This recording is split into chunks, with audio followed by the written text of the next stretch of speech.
ఒక చిన్న పల్లెటూరి ప్రభుత్వ పాఠశాలలో విద్యార్థులు ప్రతిరోజూ పాఠాలు నేర్చుకుంటూ, ఆటలాడుతూ గడుపుతున్నారు. కానీ పాఠశాల పరిసరాలు అంత శుభ్రంగా లేవు. ప్లాస్టిక్, పేపర్లు, వ్యర్థాలు ఇక్కడక్కడ పడి ఉన్నాయి. ఒక రోజు పాఠశాలలో ఏకో క్లబ్ మిషన్ లైఫ్ ప్రారంభమైంది. హెడ్మాస్టర్ గారు విద్యార్థులకు చెప్పారు, మన పాఠశాలను, ప్రకృతిని కాపాడాలి. వ్యర్థాలను తగ్గించాలి. అందుకే ఈ ఎకో క్లబ్ ప్రారంభిస్తున్నాం. పిల్లలు అందరూ ఆనందంతో చప్పట్లు కొట్టారు. కొంతమంది విద్యార్థులు మొక్కలు నాటడం మొదలుపెట్టారు.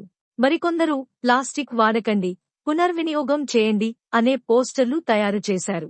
ఇంకొందరు నీటి వృథా ఆపడం కోసం ప్రత్యేక బృందంగా పనిచేశారు. ప్రతి శుక్రవారం చిన్న చిన్న కార్యక్రమాలు నిర్వహించారు. చెట్లు నాటే రోజు, ప్లాస్టిక్ రహిత రోజు, పాఠశాల పరిసరాల శుభ్రతా కార్యక్రమం. కొన్ని నెలలకే పాఠశాల పూర్తిగా మారిపోయింది. పచ్చని వృక్షాలు, శుభ్రమైన ఆవరణం, వ్యర్థాల వేరు సేకరణ, పిల్లలలో మంచి అలవాట్లు పెరిగాయి. హెడ్మాస్టర్ గారు గర్వంగా చెప్పారు, మన పిల్లలే భవిష్యత్ పౌరులు. మిషన్ లైఫ్ ఎకో క్లబ్ వల్ల మీరంతా పర్యావరణ రక్షకులుగా మారారు. చిన్న మార్పులు, పెద్ద ఫలితాలు. ఆ పాఠశాల పిల్లలు గ్రామంలో కూడా మంచి ఉదాహరణగా నిలిచారు.